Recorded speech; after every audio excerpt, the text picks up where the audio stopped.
Welcome to the latest episode of KapVista Klips. Today we have Adam here from IMRA. How are you? I'm doing well, Daniel. How are you today? Great. I'm going to jump straight in because I'm interested in this one, and you've got something pretty different, pretty special. So before we get into it, tell us about you. Give us an introduction. Give us the overview of who you are and how you got to this point.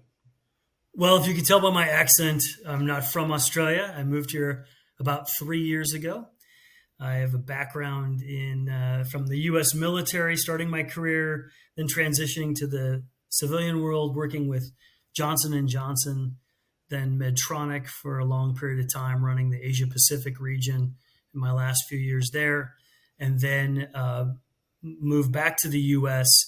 to lead Intuitive Surgical in the Western United States, doing robotic surgery, so at the cutting edge. So I've been in this space for a very long time, about 27 years in the medical industry, if you will, and migrated to Australia, or back to Australia, I should say, 3 years ago, and became the CEO of IMRA Surgical.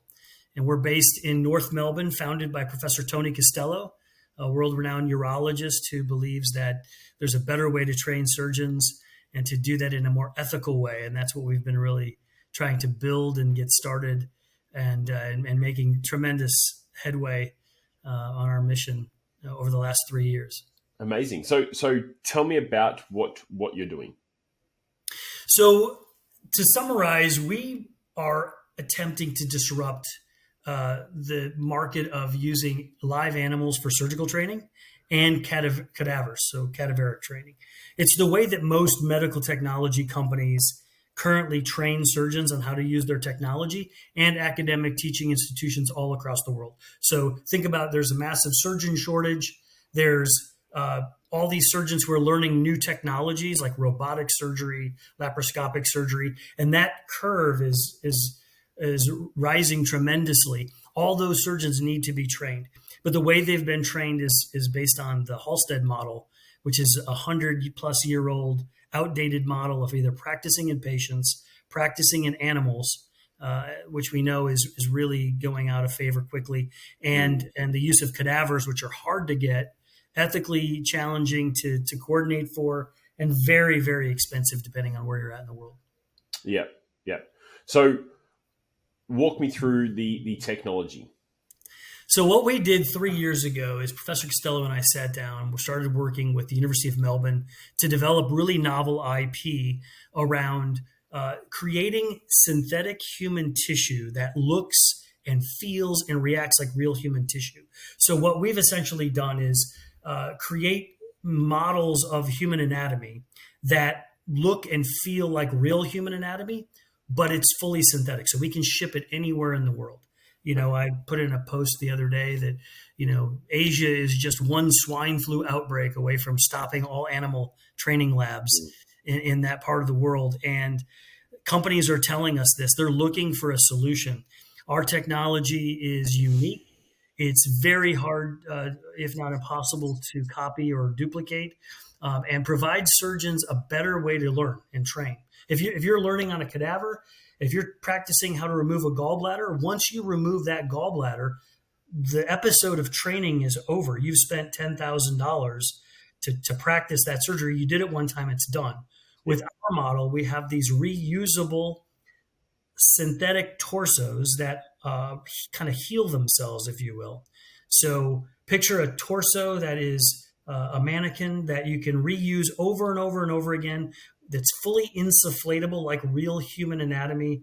So you can put in ports, and then what we do is we take these single-use hydrogel-based tissue models that look, feel, and act like real human tissue. We put them inside, so the learning surgeon has a realistic training experience from what the body looks like on the outside to what's happening on the inside. We can make these models bleed. We can put in all kinds of bodily fluids and really recreate a complete training experience for the surgical learner, and it can be scaled anywhere. Surgeons don't have to travel to labs. So that's why we've gotten so much traction early with MedTech companies who are really under a lot of pressure to cut costs and control costs while they're ramping up their sales volume in robotic surgery and these other specialties. So we can take the training to them anywhere in the world and help them scale for a more ethical and frankly cost-effective solution. Amazing, amazing. So tell us about the traction that you've got already. So we're very excited about this. We've accomplished a lot in a 3-year period of time, from partnerships with the Royal College of Surgeons in Australia and Ireland to the University of Melbourne Medical School, major medical technology companies like Intuitive Surgical, Medtronic, Johnson & Johnson, MedTech. We work with about 9 different medical technology companies today. That's our beachhead strategy, which is to get in with them. We have a very small, very limited sales team, so we're focused there to start. We listen to the customer. We learn about what they want in a model. They sign contracts with us to build them either custom innovation or just guide us along the journey on what customers like them really want. We're revenue positive. We doubled our sales year over year, be greater than $2 million in revenue Wow. this year. Pathway to profitability. We've built out a business plan which controls for our expenditures, and we should be break even by about July of next year, so 12 to 13 months from now, and really, looking for capital to take this momentum that we've built and take advantage of the sort of first mover situation that we have in front of us today. So how do we scale our sales team and add more heads in different parts of the world we're being pulled in? It's really hard with a sales force of 1 or 2 people in the US to be in Europe, where a lot of our business demand is. And so those kinds of things, some marketing support. And then most of it is really working with our head of product to build out our manufacturing capability so that we can scale. One point I'll bring on that also is that this tremendous momentum and these forecasts we've got for forward-looking revenue are all going to be in the data room and very exciting for customer, investors to see. But what's really cool is that, we can lift and shift manufacturing to anywhere in the world. The hard part for us is in the science. Once we develop different parts of the human anatomy that look and feel, each one of them has its own secret formula and secret recipe. So the kidney feels different than the tumor, that feels different than the fat, that feels different than the vessel, that feels different than the peritoneum that covers it. And so each one of them has its own unique formula. Each of them is a secret, a trade secret or patented concept. But the great thing is that, like Coca-Cola can be made anywhere in the world, right? You make these models, we can make them wherever we need to be closest to the customer. And so we're working with the government. We just secured a government grant to do some manufacturing and scaling here in Australia, but we can also grow and scale around the world. And there's a lot of interest in this space. So then are you open to a model like Coca-Cola has, where you set up partnerships in different countries and set up a lab and they sell it for you, like Coca-Cola do globally? Coca-Cola parent company owns the formula and then they license it out to these different, like we have Coca-Cola Amatil here in Australia that produces the Coca-Cola here in Australia. Are you open to that, to then scale faster so then you can sell these licenses to other people in the field? It's a great insight and great question, Daniel. Absolutely. We're looking, and I think I'm a big Jim Collins fan. I think, first shoot bullets, then shoot cannonballs.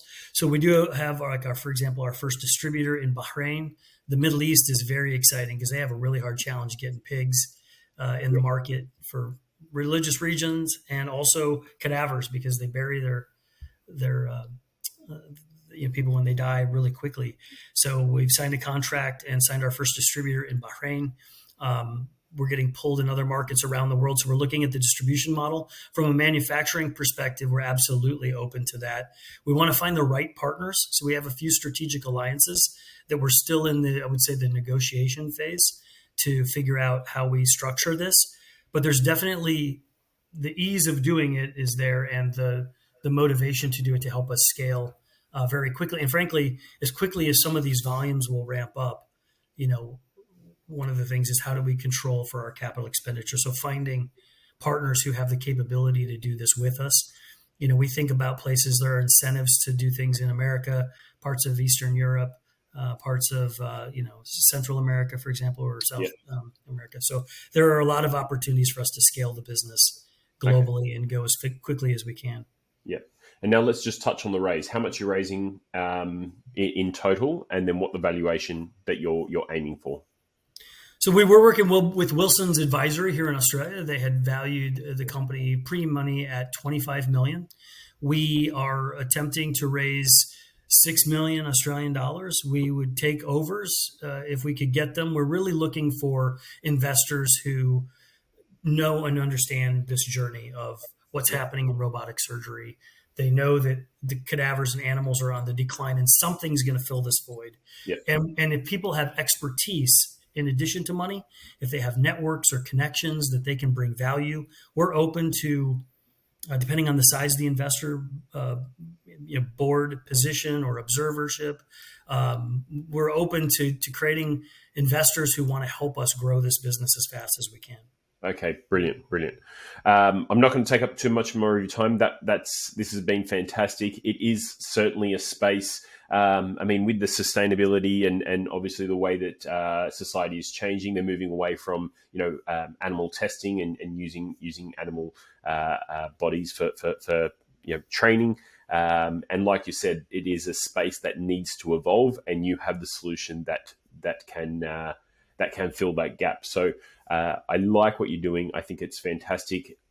This is not an industry that's going to go anytime soon, because the medical field is going to keep evolving and keep training and keep testing. So this is an industry that you've picked that's going to be here for the next 20, 50, 100 years.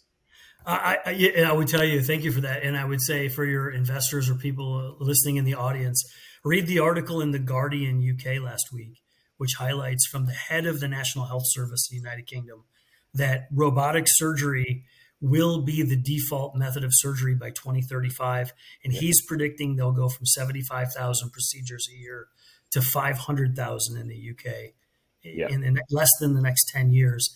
That wave of adoption of minimally invasive technology and the need to train surgeons more affordably and ethically is real and not going away. Yeah, perfect. Thank you very much for jumping on. It's been great to chat to you, and I'm excited about what's next. We look forward to working with KapVista. Thank you, Daniel. Perfect.